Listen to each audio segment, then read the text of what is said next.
Hello बच्चों, कैसे हो आप। आज हम हिस्ट्री का लेसन पढ़ने वाले हैं जिसका नाम है महाराष्ट्र बिफोर शिवाजी, यानी शिवाजी महाराज के जन्म के पहले का महाराष्ट्र। बच्चों, हमारे देश में ऐसा कोई नहीं है जो शिवाजी महाराज को नहीं जानता होगा। उनके कार्य से वो इतने महान बन गए हैं कि आज भी हम उन्हें याद करते हैं। Shivaji Maharaj was a great man. Shivaji Maharaj एक महान पुरुष थे। शिवाजी महाराज ने अपने कार्य से अपनी धरती माँ की सेवा करके अपना नाम अजरामर किया हुआ है।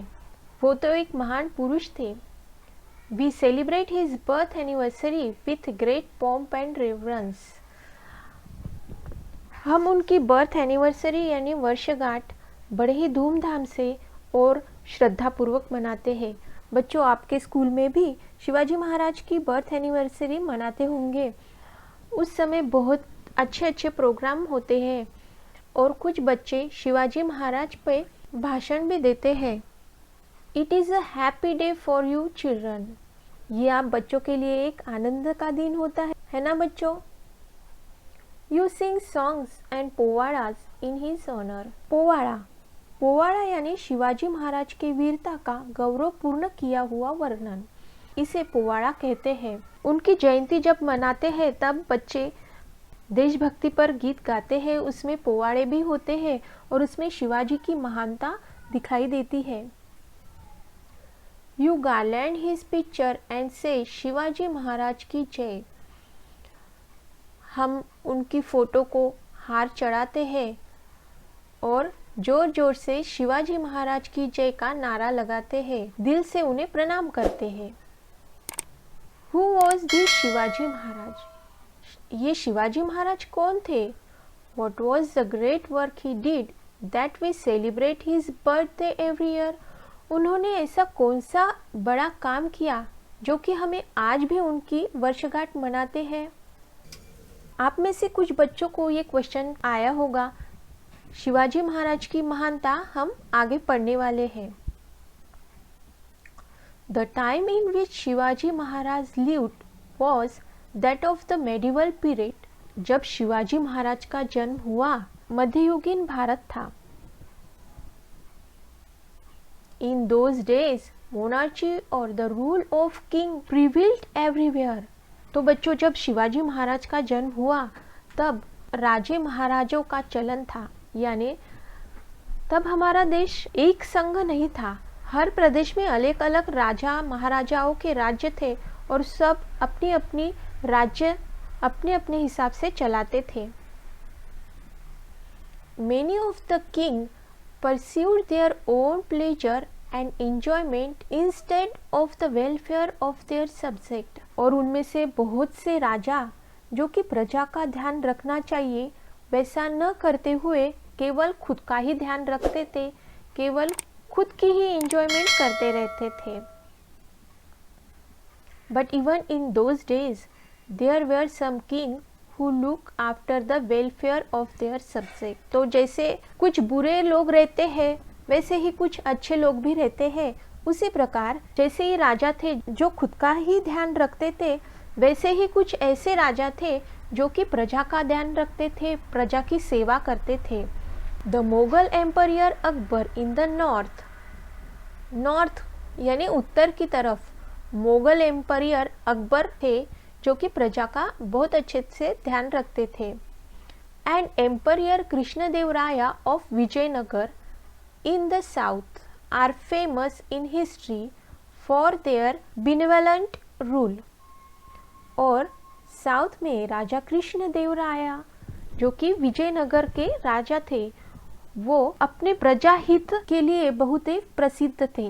वो हमेशा अपनी प्रजा का ही हित देखते थे। बच्चों, आप एम्पायर कृष्णदेवराया को तो अच्छी तरह से जानते होंगे क्योंकि आपको तेनाली रामा तो मालूम ही है ना। ये कृष्णदेवराया के ही दरबार के एक रत्न थे। और बच्चों, आपने बीरबल की स्टोरियाँ तो सुनी ही होंगी।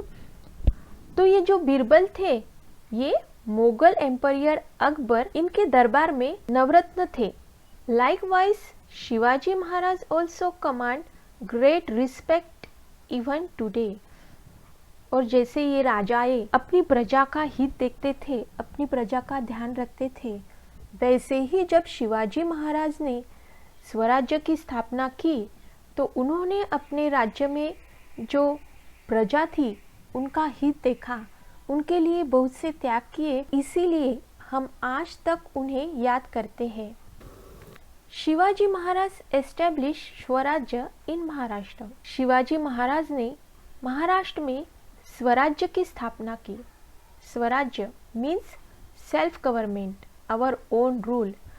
स्वराज्य यानी कि खुद की सरकार, हमारे अपने रूल जो कि प्रजा के हित के लिए थे। For about 400 years before Shivaji Maharaj, और शिवाजी महाराज के 400 साल पहले Maharashtra was not free. Maharashtra स्वतंत्र नहीं था, वहाँ पे स्वराज्य नहीं था। A large portion of it was under the rule of the Nizam Shah of Ahmednagar and the Adil Shah of Bijapur. Maharashtra का ज़्यादातर एरिया अहमदनगर के निजाम शाह और बीजापुर के आदिल शाह ने हथिया लिया था। उनके कब्जे में ज़्यादातर महाराष्ट्र था। ये ध्यान से देखना बच्चों, अहमदनगर के निजाम शाह और बीजापुर के आदिल शाह। यहाँ बच्चे बहुत कंफ्यूज होते हैं। These two sultans had divided Maharashtra among themselves. उन्होंने आपस में ही महाराष्ट्र को बांट लिया था। They were not liberal in their outlook. वो महाराष्ट्र के प्रति उदार नहीं थे, वो बस महाराष्ट्र की जनता को तकलीफ देते थे, हरास करते थे। They oppressed the people over whom they ruled. जिन पे वो राज करते थे उन लोगों पे वो जुल्म करते थे। Oppressed यानी जुल्म, उनको तकलीफ देते थे। They were also sworn enemies of each other. और वो एक दूसरे के कट्टर दुश्मन थे। They constantly fought against each other with the result that वो हमेशा एक दूसरे से लड़ाई करते रहते थे, और इसका रिजल्ट यानी इसका परिणाम ये होता था, The people suffered and were harassed. लोग बहुत दुखी थे, उन पे अत्याचार होता था, वो इस जुल्म से नाखुश थे, उन्हें इससे निकलना था। The people could not get enough to eat. लोगों को पेट भर खाना नहीं मिलता था। Nor could they celebrate their festival or worship their God openly and freely. वो खुले में अपने धर्म के उत्सव नहीं मना सकते थे, अपने देवता की पूजा नहीं कर सकते थे। लोग बहुत भयभीत थे। They were not sure of safety even in their own homes. अपने खुद के घर में भी वो खुद सुरक्षित महसूस नहीं करते थे। There was injustice everywhere. हर तरफ अन्याय ही था, हर तरफ अत्याचार, अन्याय और लड़ाई से परेशान जनता थी। In Maharashtra, there were many वतनदार्स like Deshmukh and Deshpande who owned jagirs. Maharashtra में वतनदार लोग थे जैसे कि देशमुख और देशपांडे। तो ये वतनदार यानी क्या? तो वतनदार यानी जमीन के मालक। उस समय इन लोगों को एक पर्टिकुलर एरिया दिया जाता था जहाँ की वो लोग डेवलप करते थे और लोगों से टैक्स वसूल करते थे। जो लोग ये सब करते थे उन्हें वतनदार कहते थे, और उन्हें जो एरिया दिया जाता था उसे जागीर कहते थे। उस समय महाराष्ट्र में वतनदारी चलती थी, जैसे देशमुख, देशपांडे ये लोग वतनदारी करते थे। They loved only their Jagir and not their country. वो सिर्फ अपने जागीर से प्यार करते थे, ना कि अपने देश से। मैंने आपको ऊपर ही बताया, जागीर यानी वो पर्टिकुलर एरिया जो इन लोगों को दिया जाता था। तो ये लोग सिर्फ उसी का ध्यान रखते थे और इन्हें उसी के प्रति प्यार रहता था, ना कि अपने देश के प्रति। The constant fighting among them brought great misery to the people. और हाँ, जैसे राजाओं में भी फाइटिंग रहती थी, लड़ाइयाँ चलती थी, वैसे इन वतनदारों में भी आपस में लड़ाइयाँ चलती थी, और इनकी लड़ाइयों की वजह से लोग बहुत परेशान थे। There was misrule everywhere. हर तरफ बेबंद शाही थी, यानी कोई रूल ही नहीं था, जो जैसा चाहे वैसा करता था। People were tired of this operation and were unhappy. और लोग इस सब से थक गए थे, इस सब से दुखी थे।